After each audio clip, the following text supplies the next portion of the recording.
Hello student, তোমরা যারা ক্যালকাটা ইউনিভার্সিটির আন্ডারে সেমিস্টার 4-এর ছাত্রছাত্রী আছো এবং তোমাদের রাষ্ট্রবিজ্ঞান সাবজেক্টে অনার্স আছে, তোমাদের জন্য আজকের ক্লাসটা খুবই গুরুত্বপূর্ণ। আজকের ক্লাসে তোমাদের সিসি 10 পেপার থেকে একটি গুরুত্বপূর্ণ 15 নম্বরের প্রশ্নের উত্তর নিয়ে আলোচনা করব। প্রশ্নটা কি আছে দেখো, প্রশ্নটা হচ্ছে হবস চরম সার্বভৌমিকতার একজন প্রবক্তা ছিলেন, উক্তিটি ব্যাখ্যা করো। অথবা প্রশ্নটা ঘুরিয়ে আসতে পারে হবসের সার্বভৌমিকতার তত্ত্বটি লেখো। অ্যান্সারটা ভালো করে বুঝে নাও, তোমাদের জন্য এই প্রশ্নটা খুবই গুরুত্বপূর্ণ। সার্বভৌমিকতা সম্পর্কে হবসের ধারণা রাষ্ট্রচিন্তার জগতে তাকে বিশিষ্টতা দান করেছে। তিনি প্রথম সার্বভৌমিকতা সম্পর্কে পরিপূর্ণ তত্ত্ব উপস্থাপিত করেন। আধ্যাত্মিকতা থেকে মুক্ত করে ম্যাকিয়াভেলি লোকায়িত শাসকের ক্ষমতার ওপরে যে গুরুত্ব আরোপ করেছিলেন, বুর্জোয়া রাষ্ট্রের সূচনা সেখান থেকেই। রাষ্ট্রীয় কর্তৃত্বের প্রতি জনগণের আনুগত্যের আইনসঙ্গত কারণকে বৈজ্ঞানিক যুক্তির ওপর প্রতিষ্ঠা করে হবস রাষ্ট্রকে চরম ক্ষমতা সম্পন্ন প্রতিষ্ঠান হিসাবে রাষ্ট্রচিন্তার ক্ষেত্রে সর্বপ্রথম উপস্থাপিত করেন। শাসকের ক্ষমতা এবং জনগণের অধিকার যে একই সার্বভৌমিকতার অবিচ্ছেদ্য অঙ্গ, এই ধারণা তারই চিন্তা থেকে প্রথম উৎসারিত হয়। তারপরে কি বলা হচ্ছে দেখো, হবসের মতে রাষ্ট্র গঠনের আগে মানুষ প্রকৃতির রাজ্যে বাস করত। প্রকৃতির রাজ্যে মানুষ ছিল সম্পূর্ণভাবে স্বাধীন, যা প্রকৃতপক্ষে স্বেচ্ছাচারিতারই নামান্তর। এখানে না ছিল কোনো ঊর্ধ্বতন কর্তৃপক্ষ, না ছিল কোনো নিয়ন্ত্রণ। এই অনিয়ন্ত্রিত স্বাধীনতার পরিবেশে ব্যক্তি মানুষ পার্থিব গৌরব ও লাভের পেছনে ধাবিত হওয়ার কারণে মানুষে দেখা দিল তীব্র প্রতিযোগিতা। এই প্রতিযোগিতা থেকে জন্ম নিল পারস্পরিক বিরোধ ও হানাহানি, যার পরিণতিতে প্রাকৃতিক রাজ্য রূপান্তরিত হলো এক নিদারুণ যুদ্ধাবস্থায়। হবস এই অবস্থাকে প্রত্যেকের সঙ্গে প্রত্যেকের লড়াই বলে উল্লেখ করেছেন। এই পরিস্থিতিতে জীবনের নিরাপত্তা বলে কিছু থাকলো না। মানুষের জীবন হয়ে উঠল নিঃসঙ্গ, দিন ঘিন্ন, পাশবিক ও স্বল্প আয়ু।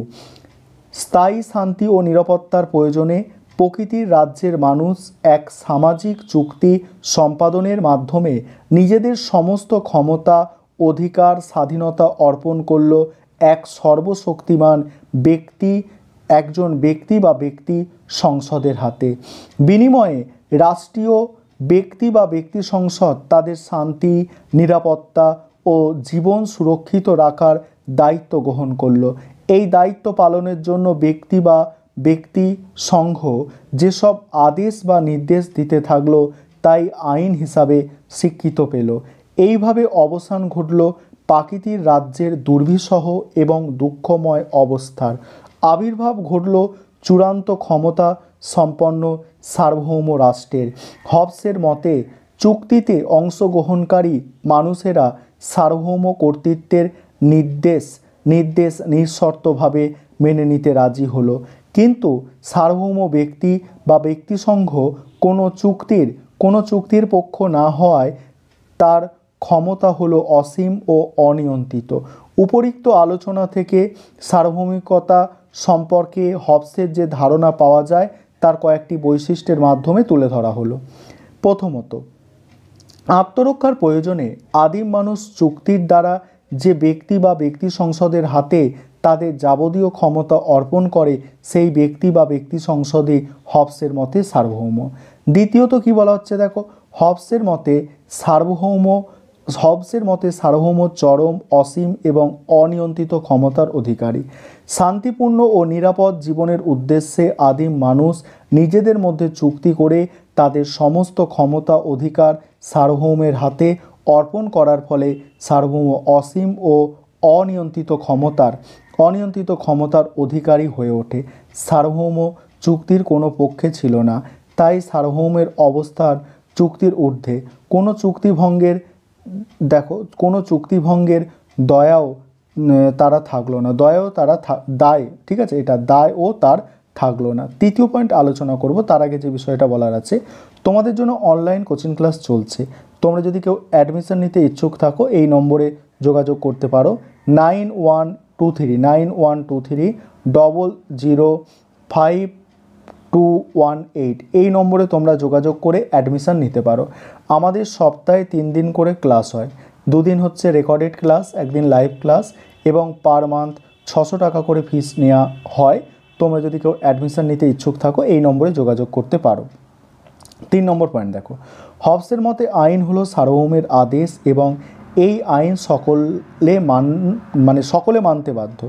সার্বভৌমের আদেশ অমান্য করলে অমান্যকারীকে আইন ভঙ্গের অপরাধে অভিযুক্ত হতে হবে।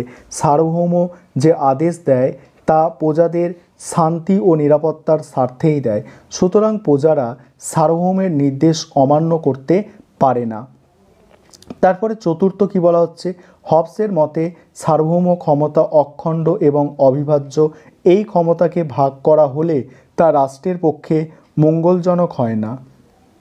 তার মতে সার্বভৌম ক্ষমতা একজন ব্যক্তির পরিবর্তে কয়েকজন ব্যক্তি বা ব্যক্তির সংসদের ওপরে ন্যস্ত করা যেতে পারে, তবে কোনো অবস্থাতেই একে বিভক্ত করা যায় না।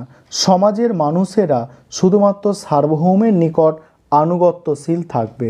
তারপরে পঞ্চমত অর্থাৎ 5 নম্বর পয়েন্ট কি বলা হচ্ছে দেখো, সার্বভৌমকে চরম এবং অনিয়ন্ত্রিত ক্ষমতারূপে বর্ণনার মাধ্যমেই হবসের বক্তব্য শেষ হয়নি। তিনি এর কতগুলি দায়িত্ব পালনের কথাও বলেছেন। সার্বভৌম প্রাধিকারীর দায়িত্ব সুশাসন প্রতিষ্ঠা করা। সমাজে সুশাসন প্রতিষ্ঠার ক্ষেত্রে একটি বড় অন্তরায় হলো জনগণের মতামত প্রকাশের অবাধ স্বাধীনতা। জনগণকে মতামত প্রকাশের অনিয়ন্ত্রিত ক্ষমতা দিলে তা সমাজ জীবনে বিশৃঙ্খলার কারণ হতে পারে। পরের কি বলা হচ্ছে দেখো, ব্যক্তিগত সম্পত্তি সুরক্ষিত রাখা সার্বভৌম শক্তির অন্যতম গুরুত্বপূর্ণ দায়িত্ব। এই দায়িত্ব পালন করতে গিয়ে রাষ্ট্রীয় প্রাধিকারকে কখনো কখনো ব্যক্তিগত সম্পত্তির ওপর নিয়ন্ত্রণ আরোপ করতে হয়। পরের পয়েন্ট ষষ্ঠত, হবসের মতে সার্বভৌম আইনের দ্বারা নিয়ন্ত্রিত নয়, কারণ সার্বভৌম নিজেই আইনের স্রষ্টা ও রক্ষক। শুধু তাই নয়, সার্বভৌম নৈতিকতারও প্রবর্তক। প্রাকৃতিক রাজ্যের অরাজকতা ও বিশৃঙ্খল পরিবেশে মানুষের কোনো ন্যায় অন্যায় বোধ ছিল না। সার্বভৌম শক্তি মানুষকে নৈতিকতার শিক্ষা দিল। রাষ্ট্রীয় সমাজে বাস করে মানুষ ন্যায় অন্যায় সম্পর্কে সাম্যক জ্ঞান লাভ করল। সপ্তমত, হবসের সার্বভৌমিকতার তত্ত্বে বিভিন্ন রাষ্ট্র ব্যবস্থার মধ্যে একটা তুলনামূলক আলোচনার স্থান পেয়েছে, যেমন রাজতান্ত্রিক, অভিজাততান্ত্রিক এবং গণতান্ত্রিক। বলা বাহুল্য, হবস রাজতন্ত্রকে শ্রেষ্ঠ শাসন ব্যবস্থা হিসাবে স্বীকৃতি দিয়েছে, কারণ ইংল্যান্ডের রাজা দ্বিতীয় চার্লসের গৃহশিক্ষক হিসাবে হবসের সঙ্গে রাজ পরিবারের একটা ঘনিষ্ঠ সম্পর্ক ছিল।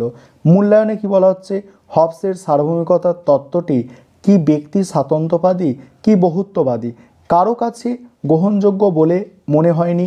ভন প্রমুখ সমালোচকদের মতে হবসের সার্বভৌম তত্ত্ব স্বৈরতন্ত্রের পথকে প্রশস্ত করে। কোনো সমালোচক তাকে সর্বনিয়ন্ত্রণবাদী বলে সমালোচনা করেছে। তবে হবস সাম্প্রতিক ব্যাখ্যাকারগণ হিসাবে বিশেষ করে হারমন স্যাবাইন, ইভেনস্টাইন প্রমুখ হবসকে সর্বনিয়ন্ত্রণবাদী বলতে নারাজ। কেউ আবার হবসের তত্ত্বকে অযৌক্তিক বলেও সমালোচনা করেছেন। হবসের বর্ণনা অনুযায়ী প্রাকৃতিক রাজ্যে যদি বর্বরদের রাজত্বই থাকতো, তাহলে তারা সার্বভৌম ক্ষমতা বিশিষ্ট রাষ্ট্র ব্যবস্থা গঠনের পরিকল্পনা করে কি করে। তারপরে দেখো, তবে যুগের অবস্থার দিকে তাকিয়ে হবসের সার্বভৌমিকতার তত্ত্বের ঐতিহাসিক গুরুত্বকে কোনো মতেই অস্বীকার করা যায় না। সম্পদ সুনাম লাভের অন্তহীন বাসনার দ্বারা তাড়িত বুর্জোয়া মানুষ যেখানে পরস্পরের সঙ্গে আত্মঘাতী প্রতিযোগিতায় লিপ্ত, সেখানে কেন্দ্রীভূত শাসনের তীব্র প্রয়োজনীয়তা ছিল। যুগের এই চাহিদাকে হবস গভীরভাবে অনুভব করেছিল। এই কারণেই অসীম ও চূড়ান্ত ক্ষমতা সম্পন্ন রাষ্ট্রীয় কর্তৃত্বের প্রশ্নই তাদের কাছে সবচেয়ে গুরুত্বপূর্ণ মনে হয়েছে। গভীর অন্তর্দৃষ্টিতে তিনি অনুভব করেছেন যে নৈরাজ্যের একমাত্র বিকল্প হলো চরম ক্ষমতাসম্পন্ন রাষ্ট্র।